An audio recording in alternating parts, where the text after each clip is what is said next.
Hello po mga kababayan, si Dante Maravillas, Bicolano vlogger, broadcast journalist from Albay. May nag-message sa atin mga kababayan, nag-comment actually doon sa isang video natin. Ayan o. Si Eugene Gonzalez, ito dapat topic mo, Dante Varona, hehehehe.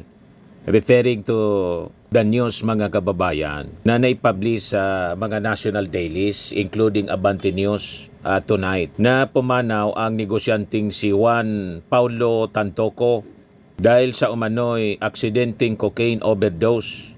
Ayon sa opisyal na ulat nitong Sabado kahapon mula sa Los Angeles County Coroner. Ito siya, na-report din ng Billionario News Channel. Diyan o.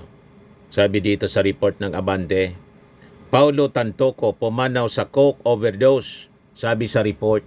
Ito yung may-ari mga kababayan ng Rostans Mall. Diyan sa Maynila. Ngayon, alam ko kung ano ang motibo ninyo, kung bakit gusto ninyong i-discuss ko ito. Kasi ito yung topic ni Maharlika noon pa na inuugnay si First Lady Lisa Marcos na sabi sa mga aligasyon magkasama na gumagamit ng coke sa isang hotel at nakulong pa daw yung ating First Lady, si Lisa Marcos, tinago lang daw. Yan yung mga chismis mga kababayan pinapakalat ni Maharlika at ng mga DDS. Alam namin yung motibo ninyo. Kung may ebidensya kayo na kasama, ilabas ninyo yung video.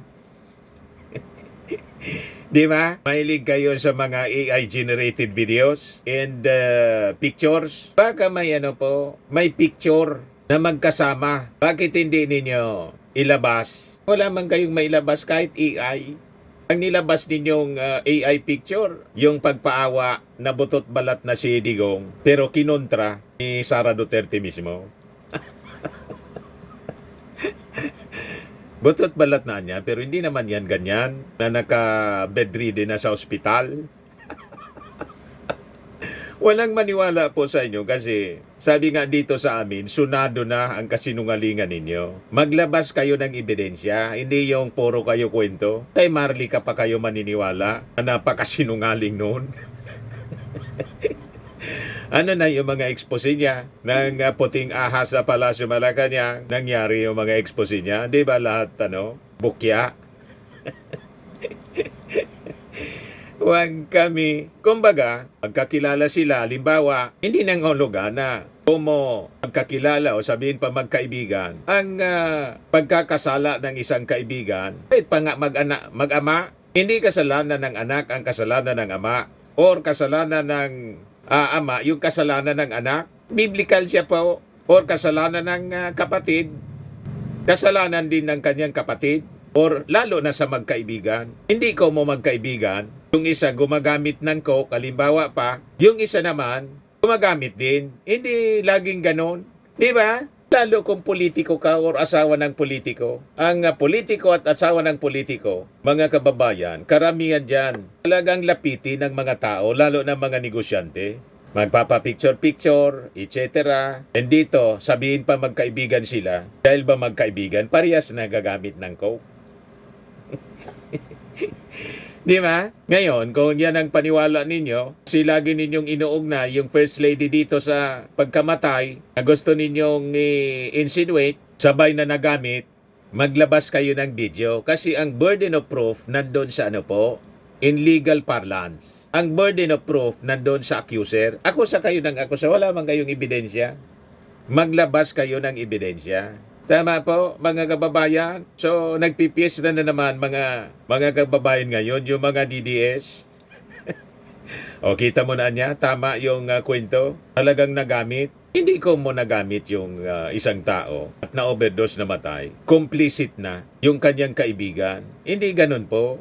Ito, ibigay ko muna sa inyo yung kwento ng Abante News. Pumanaw umano ang negosyanteng si Juan Paulo Tantoco, 44 anyos dahil sa umano'y aksidenteng cocaine overdose ayon sa opisyal na ulat nitong Sabado mula sa Los Angeles County Coroner. Batay sa findings ng Deputy Medical Examiner na inilabas noong Hulyo 9, cocaine effects ang sanhi ng pagkamatay ni Tantoco at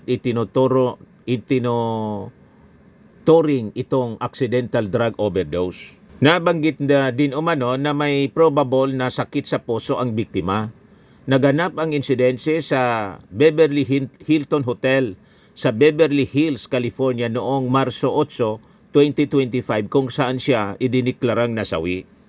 Nasa Estados Unidos umano siya bilang bahagi ng entourage ni First Lady Lisa Araneta Marcos na dumalo sa Manila International Film Festival na ginanap mula Marso 4 hanggang 7 sa Beverly Hills. Yan ang rason po kaya iniuugnay si First Lady kasi parte ng entourage. Hindi ko mo parte ng entourage na yung kasama nagagamit ng cocaine. Yung First Lady nagagamit na rin ng cocaine, pati yung Pangulo.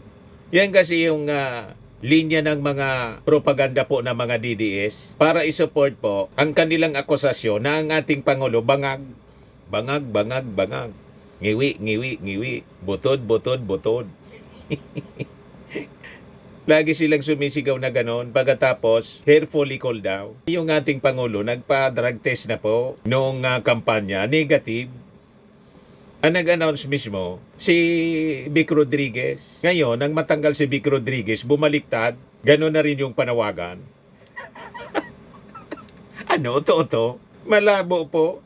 Kung sa pag-ugali man lang po, baka yung amo ninyo ang... Di ba? Si Digong po, inamin niya. May mga admission si, para daw siya laging gising, tumitira siya ng damo. Tapos yung fentanyl, mga kababayan. Kaya nga gano'n ang kanilang mga ugali. Pero yung ating Pangulo at si First Lady Lisa Marcos, nakitaan ninyo ng mga behavior na may pagkabangag? Walang gano'n na behavior po. Kasi pag ikaw ay bangag, nagmamanifest yan sa iyong mga galaw, yung pagsasalita, violente ka kung magsalita, at confused ang pag-iisip, bangga-bangga. Ganon, mga kababayan, ang bangag. Walang ganon na manifestations po sa pamilya ng mga Marcoses. Isinigawa naman sa parehong hotel noong Marso 7 ang MIFF Tribute Gala, isang araw bago siya bawian ng buhay. Hawak ng Beverly Hills Police Department ang investigasyon sa kaso at naiuwi na rin sa Pilipinas ang kanyang mga labi. Si Tantoco ay kabilang sa prominenteng pamilyang nagmamay-ari ng Rostan's retail chain sa Pilipinas, asawa ni Dina Arroyo at may 3 anak. So yun ang kwento na siguradong pagpipistahan mga kababayan ng mga DDS. And in fact ngayon, pinagpipistahan na nga po. Yan po mga reactions.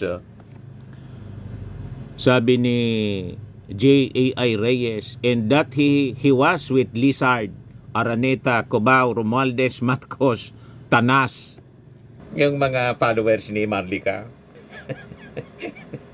Bumanat na naman po. Nagpipiesta ngayon sa pag-atake kasi gustong-gusto nila na iniuugnay si Lisa Marcos. Maglabas muna kayo ng video at ng picture na magkasama yung dalawa na tumitira. Di ba? Lahat kayo kwento eh.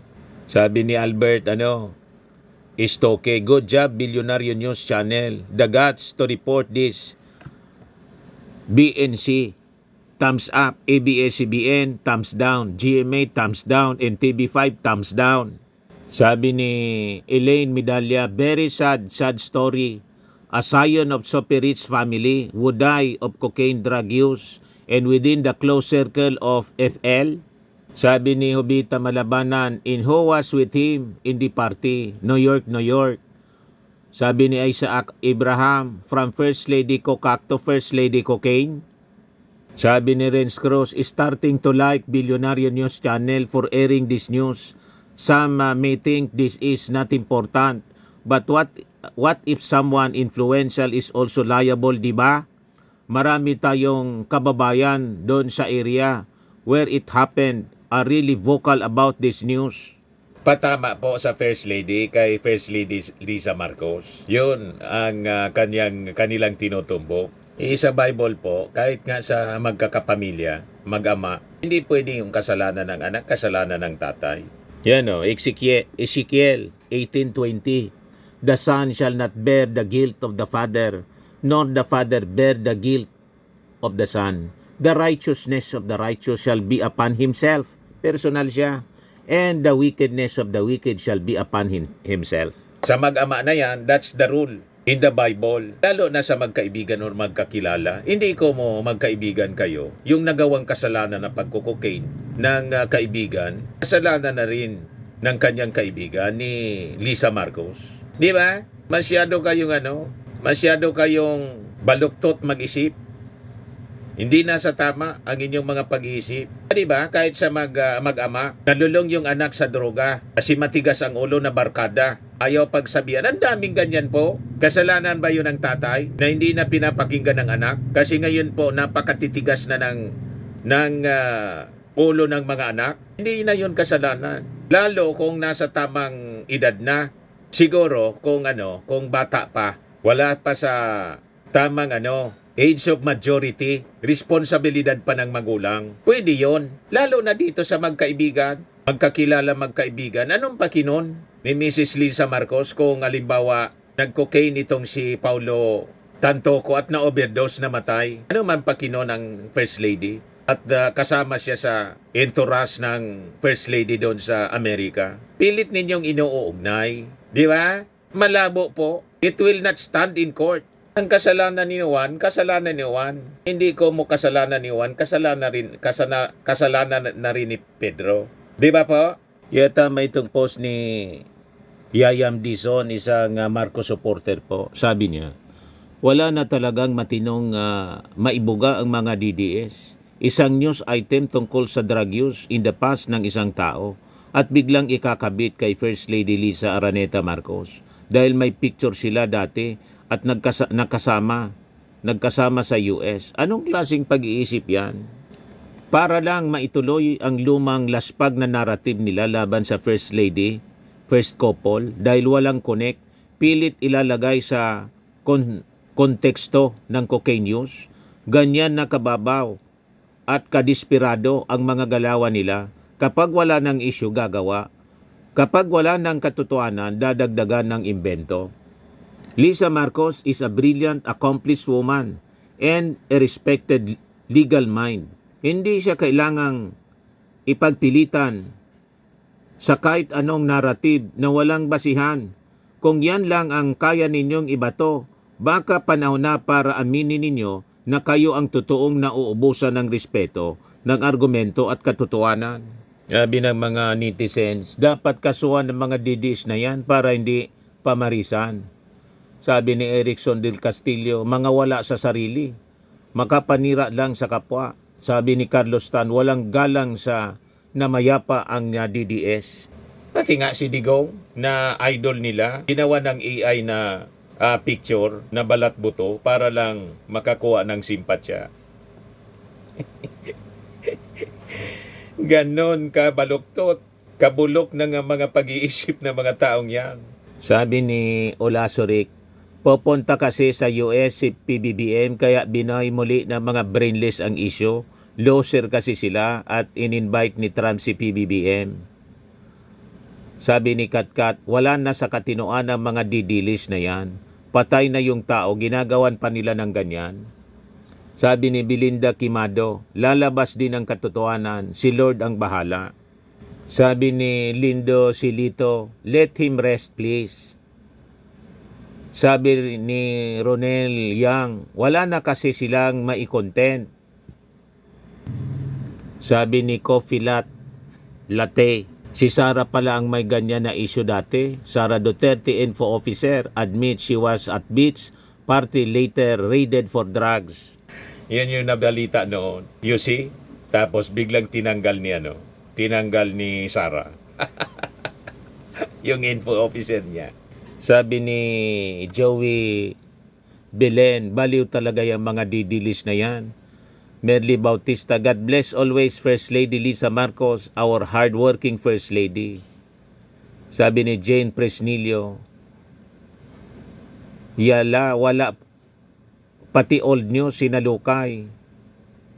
Sabi ni Merly Bautista, yung po nilang lustay ang nagpakalat ng fake news na yan, kaya sunuran yung kanyang mga kampon.